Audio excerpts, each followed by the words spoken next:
He brought a lawyer to my house without telling me, and he wants me to give up my mom's home before we even get married. IF have been with my fiancé Scott for 5 years. I've lost my mom, who was my remaining parent 7 months ago. She left me her house and I became the official owner 3 months ago. This is when Scott proposed to me and we got engaged, although he wanted to wait before we got engaged.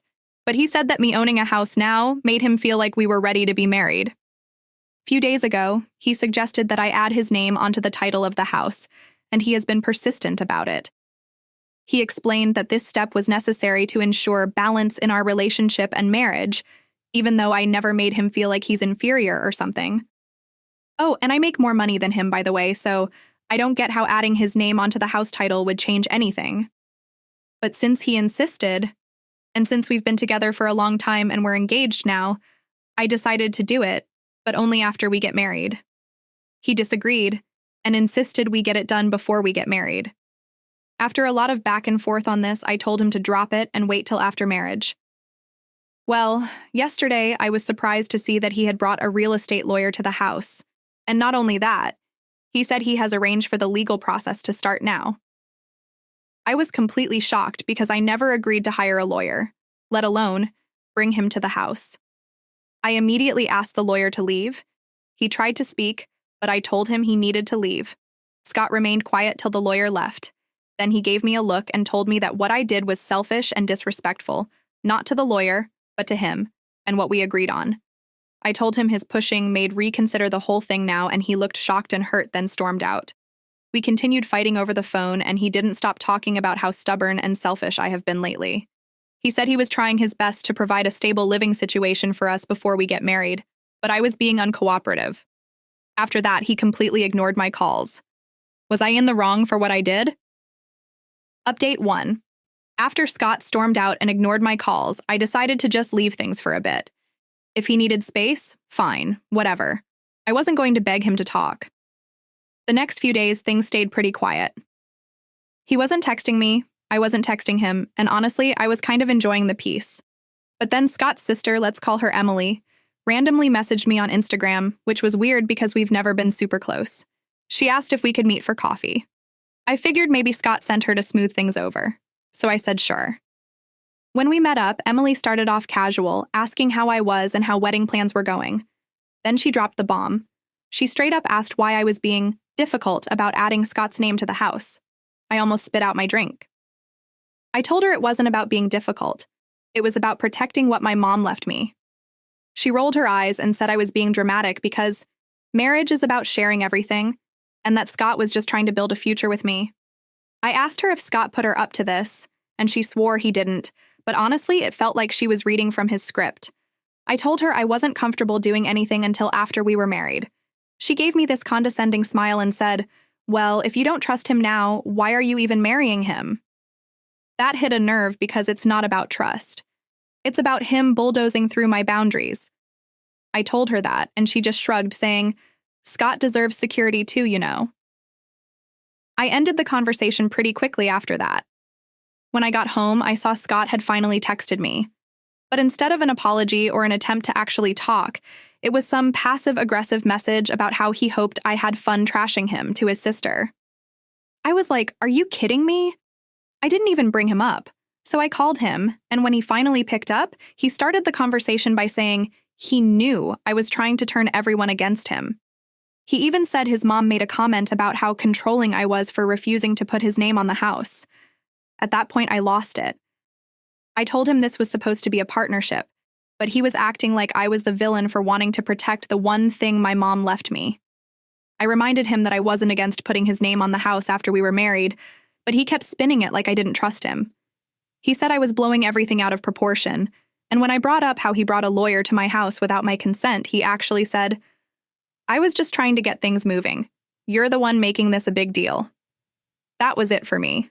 I told him I needed space and hung up. I thought that was the end of it for now. But the next day, I got a call from my bank. Apparently, someone had tried to access my mortgage account. My heart sank because the only person who would even think about doing that was Scott. I immediately called him, and he denied everything. He sounded so offended, like, "Why would you even accuse me of something like that?" But I don't know. It just felt off.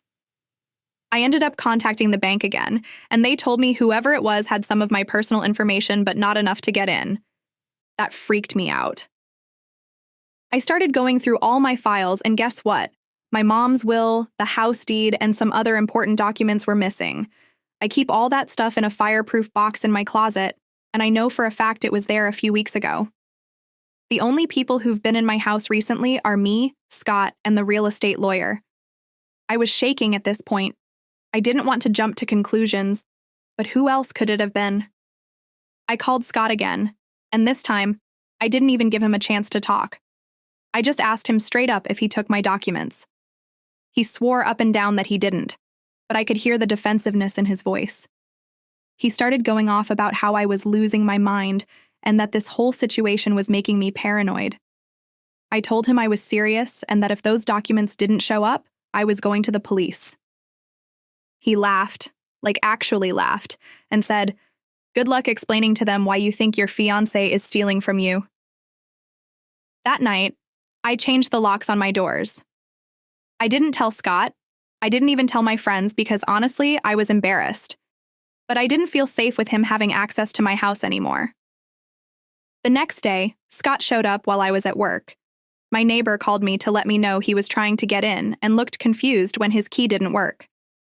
When I got home, he was sitting in his car in my driveway, waiting for me. He got out as soon as I pulled up and started yelling about how I was treating him like a stranger and making him look bad. He said I was ruining our relationship by acting like this and accused me of not being ready for marriage. I told him I wasn't going to apologize for protecting myself and that if he couldn't respect that, maybe we shouldn't be getting married at all. He went quiet for a second, then said, "Maybe we shouldn't." That hit me harder than I expected, but honestly, I think he was trying to manipulate me.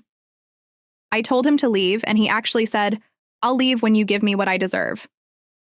I told him he didn't deserve anything and went inside. He sat in the driveway for about an hour before finally leaving. I don't know what to do at this point. Part of me feels like I'm overreacting, but another part of me feels like I dodged a bullet. Something about all of this just feels wrong. It's not even about the house anymore.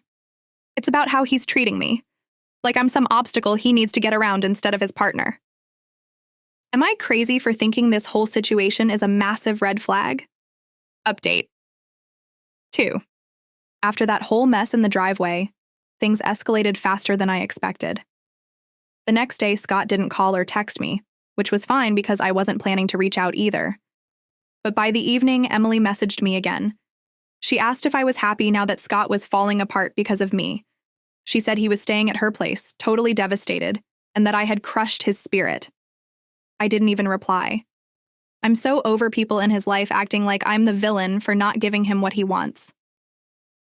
2 days later, I got a certified letter in the mail. It was from the real estate lawyer Scott brought to my house, and my stomach dropped before I even opened it. Inside was a formal request for co-ownership discussions regarding my house, citing marital interest and future joint property plans. I couldn't believe it. He actually tried to legally force the issue. I called the lawyer's office right away, but they wouldn't tell me much because I'm not technically their client. The lady on the phone did say Scott had asked them to explore his options for ensuring he had a stake in the property. That was all I needed to hear. At this point, I was furious. I called Scott, and when he finally picked up, I let him have it. I told him he had no right to involve a lawyer without my permission, and that this was the most manipulative thing he'd done yet. His response: "I'm just trying to secure our future. You're the one being unreasonable." He kept saying I was blowing things out of proportion, that this was just a small legal step to make sure we were on equal footing. I told him if he cared so much about equality, maybe he should have discussed this with me instead of blindsiding me with legal paperwork. He hung up on me. I decided to meet with my own lawyer after that. I wanted to make sure Scott couldn't pull any shady moves, especially since he already had my personal documents. The lawyer told me I should consider filing a restraining order if Scott kept pushing this issue. That felt extreme, but it also made me realize how far things had spiraled. This wasn't just a disagreement about the house anymore. This was about control, plain and simple. Later that night, Emily showed up at my house. She was banging on the door, yelling that I was tearing the family apart and humiliating Scott. I didn't let her in. I told her through the door that this was between me and Scott and that she needed to back off. She left after a few minutes, but not before shouting something about how I'd regret this. The next morning, I woke up to an email from Scott. It was long and rambling, basically blaming me for everything. He said I was sabotaging our relationship and that I'd let my fear of commitment ruin what we had. He ended it by saying he was done waiting for me to come around and that I needed to decide if I was in this or not. The tone was so cold and transactional, like I was a business deal he was about to walk away from. That's when I realized I couldn't do this anymore. I called him and told him the wedding was off. He didn't even seem surprised. He just said, "Fine, I hope you're happy living alone in that house." Then he hung up. No apology, no effort to fix things, nothing. It was like he'd been waiting for me to break things off so he could play the victim. The aftermath was brutal. Scott's family completely turned against me. Emily posted this long, dramatic Facebook rant about how I'd abandoned Scott and how I was using my mom's death as an excuse to be selfish. I blocked her and anyone else who came at me. It was exhausting, but honestly, I felt more relief than sadness. It's like a weight had been lifted off my shoulders. Then, a week later, the plot twist came. My lawyer called and said there had been some movement on the missing documents. Apparently, Scott tried to use my mom's will and the deed to the house to apply for a loan. He was caught when the loan officer flagged the documents as incomplete. I felt sick when I heard this. He'd been trying to get money out of my house behind my back. I don't know if he planned to pocket the cash or what, but the fact that he even tried was horrifying. I called Scott to confront him, but his number was disconnected.